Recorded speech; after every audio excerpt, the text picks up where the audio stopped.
Good morning, everyone. I'm humbly Anna Anders, the founder of ForGlobalPeace.com.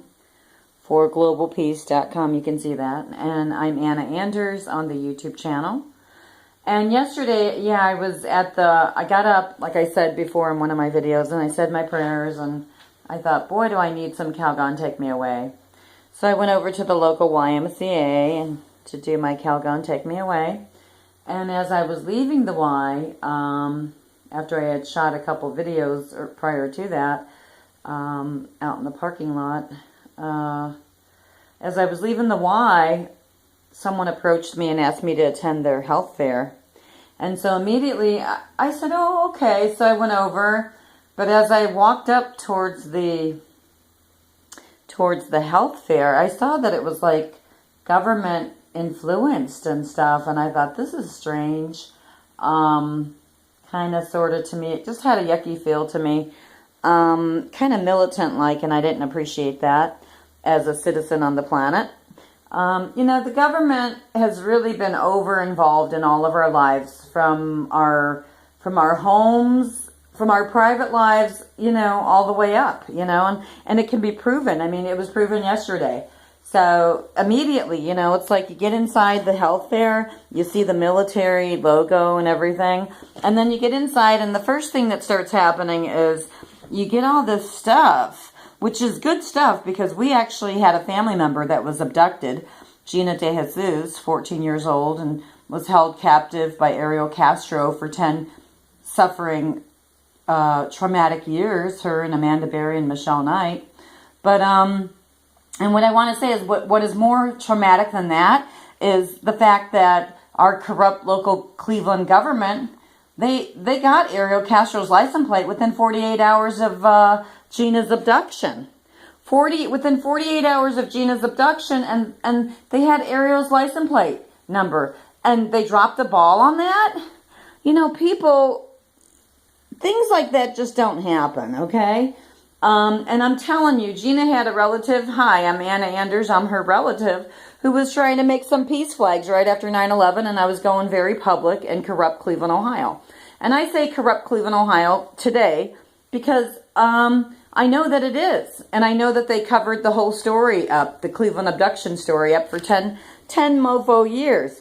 So to come upon, you know, the YMCA after relaxing in the pool and everything, and to be invited to their health fair, it's kind of like a slap in the face. It's a slap in the face, and then it's like, God, I want to throw up. You know, just to see the government logo, the militant logo, you know, the chains and all that. And I'm going to get into that logo later, but not right now. The guy there, he was like, oh, do you want me to explain it to you? And I was like, no, I don't want you to explain it to me, because I can already see what it's about. So I didn't need him to explain it to me. I'll find that all out later. I'll Google the information myself.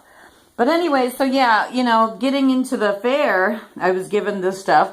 And initially it didn't start off good, but I still went into the fair, and I still had a good time. And I talked to every one of the people that had a table set up and everything. And so this is where I got the stuff from.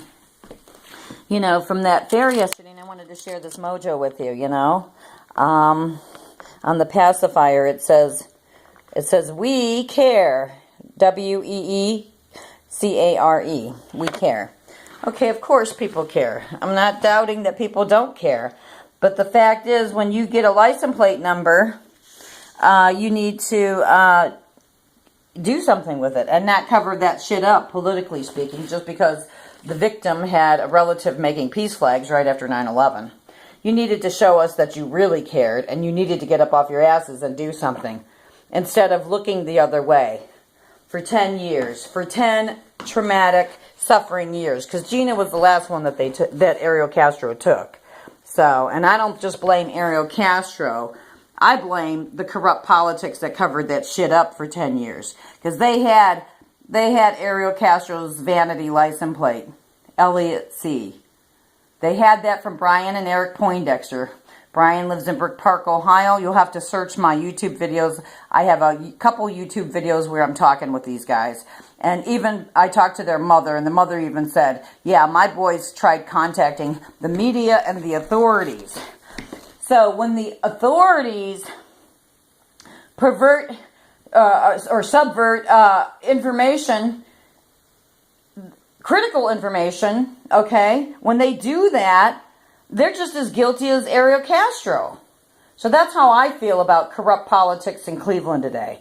So it's not just Ariel Castro we're talking about. We're talking about corrupt politics that covered that crap up for 10 years. And I know because I did some activism work to get Gina home. I was right on the street. I was right on Seymour Avenue, holding up a sign and putting out an activist newspaper called All Eyes on It, and putting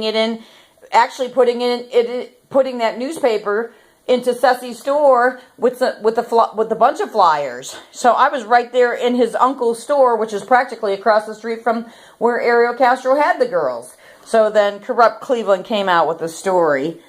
The FBI so corruptly came out with a story saying, right after I was on that street in 2012 there, the FBI came out with a story saying that the FBI got a tip from a man in jail that Amanda Berry's body and Gina DeJesus' body was buried in an empty lot off of Seymour Avenue. That was in 2012, people. You know what? The FBI, the local authorities, pretended to look for bodies in a empty lot off of Seymour Avenue. They pretended, and I knew that they pretended. Shame on all those people. They knew the whole damn time where those girls were. Because, like I said, they had Ariel Castro's license plate number from Brian and Eric Poindexter from Brook Park, Ohio. The authorities subverted the information, diverted the whole shit situation because of 9/11. And I know that's true. The people that did 9/11 are living right in this town, Corrupt Cleveland, Ohio. The people that bring in the crack cocaine and the heroin industry to make the struggle so real for people are living right near Cleveland, Ohio here. They know it too, and then they want to put out a health fair. You want to start cleaning up these streets of Cleveland? You want to put out a health fair? Let's talk truth. Let's talk real political truth, okay? I'm humbly Anna Anders on this YouTube channel, okay? You're going to put about a bunch of this stuff out, which is cool. I don't have a problem with it. But I do got a problem with why we in these wars. Why do we raise our children? See, beautiful children. Why do we raise our beautiful children? Go take them to college. Don't take them to college, but put them in military uniforms to go and kill other people. When we tell these kids, when we tell them, you can't bully other kids, it's not good to bully. But yet, the minute they turn 18 and graduate from high school, we're going to put them in a military outfit and say it's okay to go over to another country to bully somebody with a gun. And then we're going to put on a health fair in a community, that is talking about gun safety and gun sense. None of this makes any sense, guys. You know, we're talking out, I don't know what's going on here, but a bunch of bullshit's going on. I mean, we got our government, American government, putting on a health fair at a YMCA, talking about gun sense, okay? Talking about how moms need to much like Mothers Against Drunk Drivers was created to reduce drunk driving, moms demanded action for gun sense in America. I can understand gun sense, okay? I can understand locking up a gun. But what I don't understand is how are we going to raise our children? How are we going to raise our beautiful children and then put them in military uniforms and raise our kids and tell them not to bully each other? But the minute they turn 18, okay, the minute that they turn into 18-year-old adults, they get a military outfit to put on and they're handed a gun to go and kill another human being. You know, we're living in a confusing times, people, and that needs to be exposed. So, over here, too, stopped at a nice table that a lady had, very nice lady, and it was all about diabetes and everything, and I get all that. But what we need to know is what's the junk food, what junk food is Corrupt Wall Street putting out? What are the details of the ingredients of the food that we're consuming here in the United States? Because we're not being told the toxicness of the chemicals. It's not even food anymore. We are not consuming food, people. We are consuming a lot of chemicals on a lot of snack items, and Corrupt Wall Street, big ballers, they're making big bucks. off of that corrupt food. And then what happens after you eat corrupt food? Here's what happens, folks. You end up getting cancer. You put corrupt food into your body and you end up creating a corrupt environment, which is the cancer industry. And I say cancer industry, I got to do another video.